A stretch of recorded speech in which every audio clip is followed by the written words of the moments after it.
नमस्कार,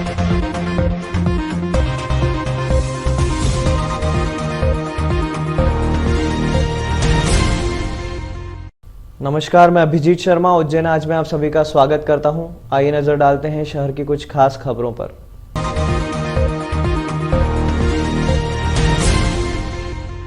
शहर में तेल से भरा टैंकर पलट गया, जिसमें से तेल लूटने के लिए लोगों में होड़ मच गई।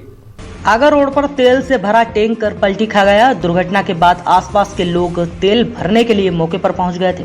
चिमनगंज थाना पुलिस ने बताया कि जैठल टेक के समीप तेल से भरा एक टैंकर पलटी खाने की जानकारी मिलने के बाद डायल 100 को मौके पर रवाना किया गया है।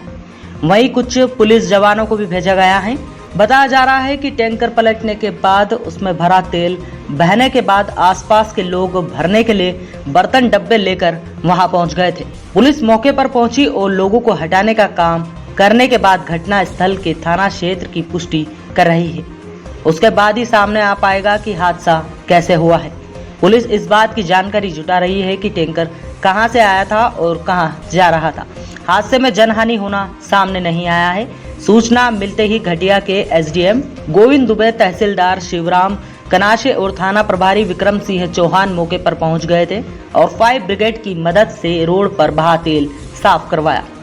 चेन के जेथल गांव से आगे एक तेल का टैंकर पलटी खा गया, जिसकी सूचना थाने पे प्राप्त हुई तो तत्काल थाने से पुलिस घटनास्थल पर पहुंची, साथ ही साथ प्रशासन की टीम वहां पर पहुंची है और तेल का रिसाव वहां हो रहा था, लेकिन किसी तरह का किसी के हताहत होने की कोई सूचना। हाँ, वहां पर तेल का रिसाव देख करके ग्रामीण लोग वहां से तेल भर करके ले जाने और भागने लगे थे। तत्काल वहां पर पुलिस पहुंच गई है मौके पर और इस तरह की घटना को कंट्रोल कर लिया गया। वेतन में कटौती के विरोध में एमपीईबी के आउटसोर्स कर्मचारियों ने मक्सी रोड स्थित विद्युत विभाग कार्यालय का घेराव किया। उज्जैन जिले के विद्युत विभाग के आउटसोर्स कर्मचारियों ने गुरुवार दोपहर को मक्सी रोड स्थित विद्युत विभाग कार्यालय का घेराव किया। यहां कर्मचारियों ने लामबंद होकर नारेबाजी की और अपनी मांगों से संबंधित एक ज्ञापन सौंपा।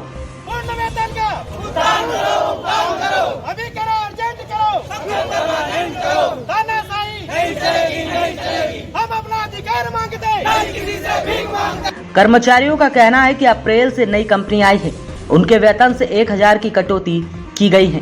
यह कटौती तत्काल रोकी जाए और उन्हें पूरा वेतन दिया जाए। वहीं अधिकारियों ने कर्मचारियों की मांगों को लेकर एक दिन बाद मीटिंग करने का आश्वासन दिया है। अभी अप्रैल माह में क्विस कॉर्पोरेट कंपनी का नया टेंडर हुआ और नई टेंडर प्रक्रिया के अनुरूप उन्होंने अप्रैल माह का भुगतान मई में जो 5 तारीख को किया था उसमें और अब जो इस समय जो भुगतान हुआ उसमें पूरे 1000 रुपये का वेतन का मतलब विसंगति है वेतन में। इसको लेकर हम आज ऐसी कार्यालय आए थे, आपसे चर्चा की और उनको इसके बारे में अवगत कराया है। शहर में आज अपने हक की लड़ाई लड़ने के लिए आशा कार्यकर्ताओं को देखा गया। इस प्रदर्शन में शहर की लगभग सभी आशा कार्यकर्ताएं मौजूद रहीं, जो चरक भवन के सामने नारेबाजी करती हुई दिखी। उज्जैन शहर में आज अपने हक की लड़ाई लड़ने के लिए आशा कार्यकर्ताओं का प्रदर्शन देखा गया, जिसमें शहर की तमाम महिलाएं कार्यकर्ता शामिल हुई और शासकीय चरक अस्पताल आगर रोड स्थित भवन के सामने बैठकर महिलाओं ने कहा कि मामा जी होश में आओ, आशाओं का शोषण बंद करो, हमारी एकता जिंदाबाद जैसे नारे महिलाओं ने लगाए और मीडिया के सामने अपनी बात रखी। महिलाओं का कहना था कि हमारा कोरोना काल से शोषण किया गया है, हम परिवार बच्चों को छोड़कर काम कर रहे हैं, ना मास्क दिए, ना सैनिटाइजर दिए और ना ही मानदेय दिया। हमारी मांग है हमें नियमित किया जाए और मानदेय बढ़ा जाए, नहीं तो भूख हड़ताल हम करेंगे। दरअसल अपनी 2 विशेष मांगों के चलते आशा कार्यकर्ताओं महिलाएं सीएमएचओ कार्यालय चरक भवन पहुंची थी, जिन्होंने मीडिया से चर्चा के दौरान कहा कि प्रदेश भर में जो हड़ताल चल रही है उसके समर्थन में हम शहर की आशा कार्यकर्ता अनिश्चितकालीन हड़ताल के लिए एकत्रित हुई हैं। हमारी मांगे है कि हम सभी को नियमित किया जाए और हमारा मानदेय बढ़ा जाए। अभी जो हमें मिल रहा है उसे तनख्वाह नहीं कहा जाएगा। कोविड टीकाकरण के सर्वे में हमें बहुत परेशानी आई है, ना मास्क दिए गए, ना सैनिटाइजर दिया गया और ना ही मानदेय। हम परिवार को छोड़कर बच्चों को छोड़कर काम करते रहे, लेकिन कुछ नहीं, हमारी मांग पूरी नहीं होती है तो हम भूख हड़ताल करेंगे। आज हम 300 कार्यकर्ता हैं और पूरा कोरोना काल में हमने पूरा काम किया है और एक पूरा घर परिवार छोड़ के काम किया है, पर उसके लिए हमको कोई सुविधा नहीं दी गई। आज हमने जो यहाँ पे हड़ताल की है, हमारी ज्ञापन हमने 3 तारीख को CMHO सर को दिया था, कल फिरोजिया जी को दिया और पारस जी को दिया। अब अगर आगे हमारी मांग पूरी नहीं होती है तो हमारी निश्चितकालीन हड़ताल भूख हड़ताल में कन्वर्टेड हो जाएगी। जिला अस्पताल स्टाफ नर्सों ने वेतन में कटौती के विरोध में सिविल सर्जन और जिला कलेक्टर को ज्ञापन सौंपा। उज्जैन जिला अस्पताल में वर्ष 2020-21 में भर्ती की गई स्टाफ नर्सों ने आज जिला अस्पताल पहुंचकर सिविल सर्जन और जिला कलेक्टर के पास पहुंचकर एक ज्ञापन देकर 100% वेतन का भुगतान करवाने की मांग की।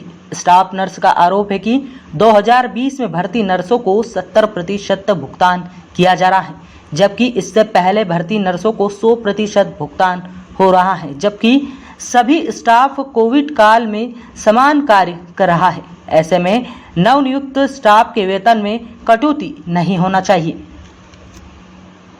हम 2020-21 में पोस्टेड MP में स्टाफ नर्सेस हैं। आज हमारी सर से यह मांग है कि हम स्टाफ नर्स के पद पर पदस्थ हैं, पर हमारा जो वेतन है उसमें हमें कटौती के साथ मिल रहा है। हमें प्रथम वर्ष 70% ही सैलरी का दिया जा रहा है, दूसरे वर्ष हमें 80% और तृतीय वर्ष में 90% दिया जा रहा है। बाकी जो स्टाफ नर्स हैं वो भी उतना ही काम कर रही हैं जितना हम कर रहे हैं, और इस समय हम देश में इमरजेंसी में कोविड में ड्यूटी भी कर रहे हैं, पर हमारे साथ ऐसा अन्याय क्यों? तो हम माननीय महोदय जी से यह रिक्वेस्ट करने आए हैं कि प्लीज़ हमें भी हमारा पूरा 100% वेतन दिया जाए। अमानक बीज बेचने की आशंका में कृषि विभाग ने बीज कंपनियों से सैंपल भरने की कार्यवाही की है। अब विभाग को सैंपल रिपोर्ट आने का इंतजार है। उज्जैन जिले में इन दिनों खरीफ की बोवनी की तैयारी चल रही है। ऐसे में अमानक बीज भी बाजार में तेजी से बिक रहा है। प्रदेश में खंडवा में कुछ मामले पकड़ में भी आए हैं। इसी के मद्देनजर उज्जैन में भी कृषि विभाग ने करीब 6 बीज व्यापारियों के यहां छापा मारा। शनिवार को जांच दल ने हरिओम, रुचि, नेशनल सीड्स पर भी जांच की। सोयाबीन बीज के नमूने भी लिए जो जांच के लिए भेजे गए हैं। जांच में सहयोग नहीं करने पर 3 व्यापारियों के लाइसेंस निरस्त कर दिए गए हैं।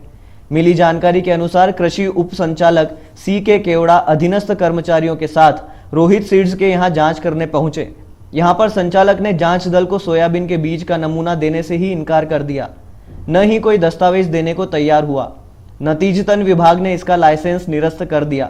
इसी तरह अरिहंत सीड्स व नूतन सीड्स वाले के यहाँ भी बीज संबंधित दस्तावेज सही नहीं पाए गए। इनका भी लाइसेंस निरस्त कर दिया गया है।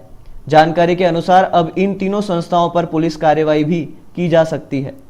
अभी जो कि विभाग के द्वारा निजी विक्रेताओं के यहाँ पे और बीज उत्पादक कंपनियों के यहाँ पर भी निरीक्षण किए गए हैं, और इसमें जो भी निरीक्षणकर्ताओं का निजी विक्रेताओं के यहाँ पे जो अनियमितता पाई गई है उसके संबंध में अभी हमने 2 लाइसेंस निलंबन किए हैं और 1 लाइसेंस निरस्त किया है, और अन्य संस्थाओं के यहाँ से भी नमूने लिए गए हैं, और नमूने लेने के बाद में जो भी उनके कभी अमानक आते हैं तो नियमानुसार उनके विरुद्ध कार्रवाई की जाएगी।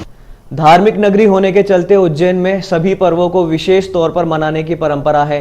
हालांकि शनि जयंती पर इस बार त्रिवेणी पर श्रद्धालुओं पर प्रतिबंध लगा रहा। साथ ही शहर के कई मंदिरों में शनि महाराज के पूजन अर्चन किया गया। त्रिवेणी संगम पर शनि जयंती के मौके पर प्रत्येक वर्ष लगने वाला श्रद्धालुओं का तांता। जी हां, आपको बता दें, ज्येष्ठ मास की अमावस्या पर आज शुभेच्छ कारक योग में भगवान शनिदेव का जन्म उत्सव मनाया जाएगा। शहर के शनि मंदिरों में सबसे पहले पुजारी भगवान का अभिषेक, पूजन व श्रृंगार करेंगे, जिसके बाद भगवान को भोग लगाया जाएगा और महाआरती की जाएगी।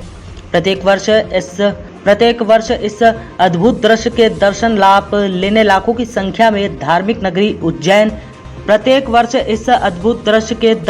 लेने के लिए लाखों की संख्या में श्रद्धालु धार्मिक नगरी उज्जैन पहुंचते हैं। चूंकि उज्जैन पवित्र शिप्रा से घिरी हुई है और शिप्रा में स्नान कर दान पुण्य का अधिक महत्व माना जाता है।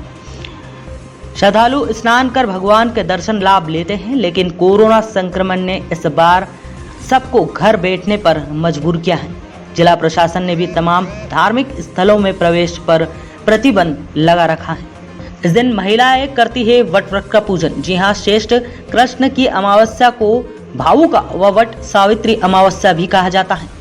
ऐसे दिन पितरों की प्रसन्नता के लिए पितृकर्म तथा घर में सुख संबंधी की कामना से वट वृक्ष के पूजन का विधान बताया गया है। धार्मिक मान्यता अनुसार श्रद्धालु यहाँ श्राद्ध पूजन विधान करेंगे।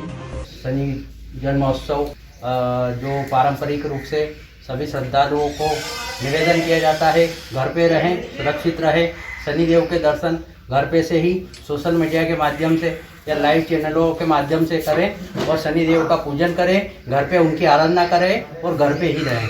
यहाँ पे मंदिर में नवग्रह देवता का और शनिदेव का पूजन किया जाएगा, अभिषेक किया जाएगा, जो पुजारी द्वारा होगा और यहीं पे किया जाएगा। यहाँ पे उनका महोत्सव बनाया जाएगा। धार्मिक नगरी उज्जैन में गुरुवार को भगवान शनि की जयंती मनाई जा रही है।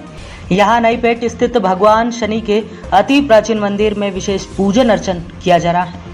यूं तो यहाँ कोरोना गाइडलाइन का पालन करवाया जा रहा है, परंतु सोशल डिस्टेंसिंग का पालन करते हुए श्रद्धालु यहाँ दर्शन के लिए पहुँच रहे हैं। यहाँ बगैर मास्क के किसी को भी प्रवेश नहीं दिया जा रहा है। यहाँ भगवान शनि का सुबह से ही तेल से अभिषेक किया जा रहा है। इसके पश्चात हवन एवं विशेष आरती की जा रही है। भगवान शनि जी का आज जन्म दिवस है और पूरे देश में शनि का जो अपना एक प्रभाव है, दंडाधिकारी यानी न्यायाधीश के रूप में शनि को मानते हैं और शनि का आज यहाँ अवंतिका में भी बहुत महत्वपूर्ण स्थान है। 84 महादेव में 50वां स्थान स्थावरेश्वर के नाम से जाना जाता है। गुरुवार को पूरे देश में शनि जयंती एवं अमावस्या का पर्व बड़ी भक्ति भाव के साथ श्रद्धा के साथ मनाया गया। बाबा महाकाल की नगरी उज्जैन में भी शनि जयंती एवं अमावस्या पर्व बड़ी भक्ति भाव एवं श्रद्धा के साथ मनाया गया। लोगों ने रामघाट मां शिप्रा पर स्नान कर सुख समृद्धि एवं कोरोना महामारी से निजात की कामना की। गौरतलब है कि स्थानीय प्रशासन द्वारा इन दिनों शहर में जनता कर्फ्यू के चलते कुछ छूट प्रदान की गई है। आगामी आदेश तक बंद है। लोगों ने भी शासन द्वारा बनाए गए नियमों का पालन करते हुए रामघाट पर पूजन अर्चन एवं डुबकी लगाई। कोरोना महामारी के चलते बहुत कम श्रद्धालु एवं ग्रामीण जन स्नान करते हुए नजर आए। हिंदू मान्यता के अनुसार शनिचर अमावस्या के दिन सभी तरह की बाधाओं से निजात के लिए मां शिप्रा में स्नान किया जाता है। इसी के चलते शिप्रा तट पर कई लोग भूत बाधा आदि के निदान के लिए स्नान करते हुए दिखे।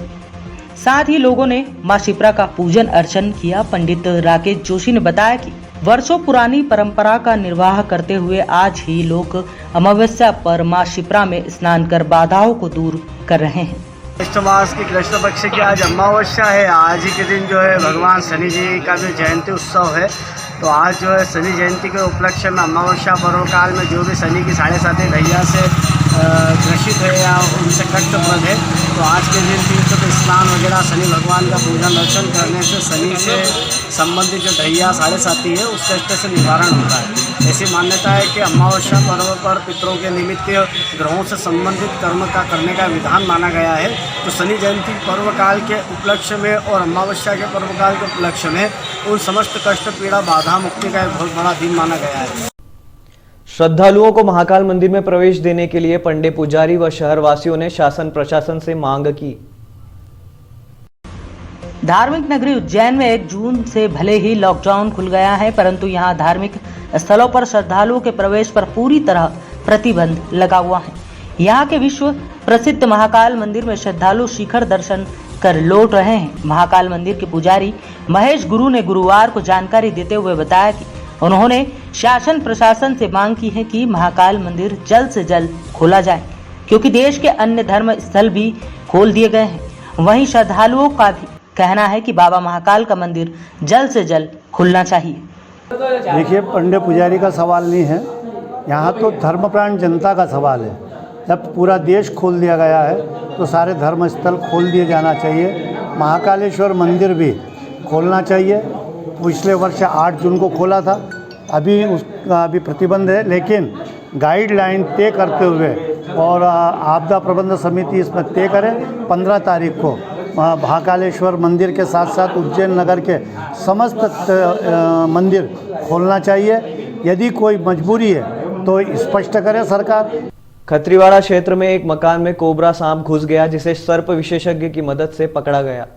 बुधवार की शाम खत्रीवाड़ा में रहने वाले पलाश खंडेलवाल के यहाँ लगभग 5.5 फीट का काले कलर का सांप दिखाई दिया। सांप देखते ही घर में अफरा तफरी मच गई। इस बीच खंडेलवाल द्वारा सर्प विशेषज्ञ टोनी इंगले को सूचित किया गया। इंगले द्वारा काफी मशक्कत के पश्चात सांप को पकड़ा गया। टोनी ने बताया कि पकड़ा गया सांप कोबरा है, जो कि काफी जहरीला होता है और यह लगभग 5 से 6 फीट का है और इसके काटने से व्यक्ति की 10 मिनट के भीतर मौत हो जाती है। हालांकि इस सांप को पकड़ लिया गया है और उसे जंगल में छोड़ दिया जाएगा।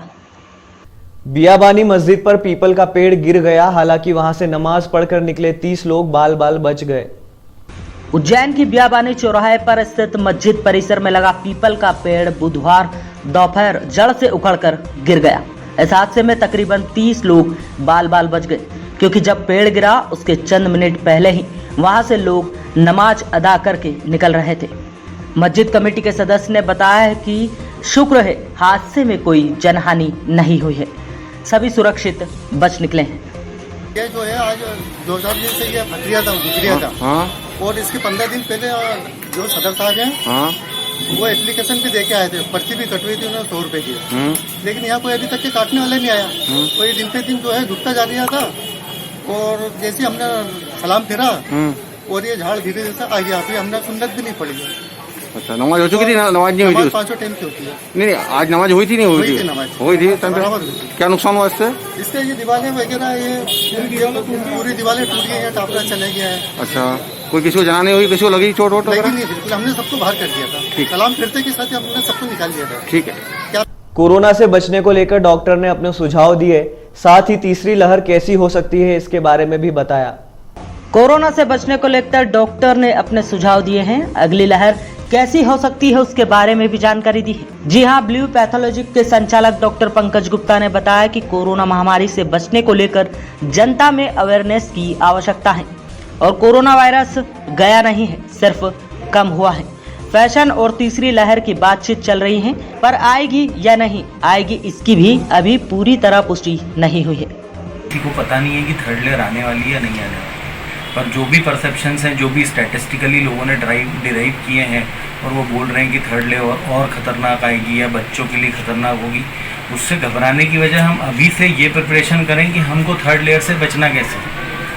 भाई एक बार कोरोना होने के बाद वापस से कोरोना हो जाता है, पर लोगों को ये लगता है कि मेरे को एक बार कोरोना हो गया, अब मेरे को कोरोना नहीं होगा। ऐसा नहीं है। अभी भी हमें मास्क, हैंड सैनिटाइजेशन और जितना कम से कम बाहर निकलें, जितना कम से कम लोगों के कांटेक्ट में आए, वो सब प्रिकॉशंस हमको अभी भी फॉलो करना है। ज़्यादा मीटिंग्स नहीं करनी है। अभी लॉकडाउन खुला है तो मुझे शहर में ऐसा लग रहा है कि जैसे कोरोना ही चला गया। एक्चुअली कोरोना नहीं गया है ना, 1 महीने से लॉकडाउन था, तो उसके कारण कोरोना की इंटेंसिटी कम हुई, कोरोना के केसेस कम हुए, पर हो सकता है ये वापस से बढ़ जाए। खान पान पे किस तरह ध्यान देना चाहिए? खान पान, जितना आप हेल्दी फूड खाएंगे, जितना तला गुला फूड कम खाएंगे, जितना प्रोटीनेशियस फूड ज़्यादा खाएंगे, उतना आपके लिए फ़ायदा है। प्रोटीन आपके अंदर एंटीबॉडीज़ बनाने में काम आता है, तो जितना आप प्रोटीन फूड खाएंगे, जैसे कि दालें, एग्स हो गए, जो लोग अंडा खाते हैं वो अंडा खा सकते हैं, हरी सब्जियां जितनी खाएंगे, तला गुला ये कचौरी समोसे बाज़ार के और ये जो सारे पानी पताशे वगैरह जो बाज़ार के अपन खाने बैठ जाते हैं, इनको जितना अवॉइड करें उतना अच्छा है, क्योंकि इनसे अपने को दूसरे इन्फेक्शन होने के भी चांस होते हैं और दूसरे इन्फेक्शन से यदि हमारी इम्यूनिटी कम होगी तो कोरोना हम पे जल्दी से वार कर सकते हैं। पैथोलॉजी के बेसिस पे केवल मैं इतना कहना चाहूँगा कि अभी तक हमारे यहाँ केवल RD ऐसा था जो उज्जैन में रहकर के RT-PCR की जांच कर रहा था। अब मैंने अपने लिए एक RT-PCR का पूरा सेटअप लगाया है, जो CMHO सर की मदद से अभी अप्रूवल में है, और जैसे ही मेरे को अप्रूवल मिलेंगे मैं RT-PCR चालू। आज के अंक में फिलहाल इतना ही। अगले अंक में फिर मुलाकात होगी, तब तक के लिए नमस्कार।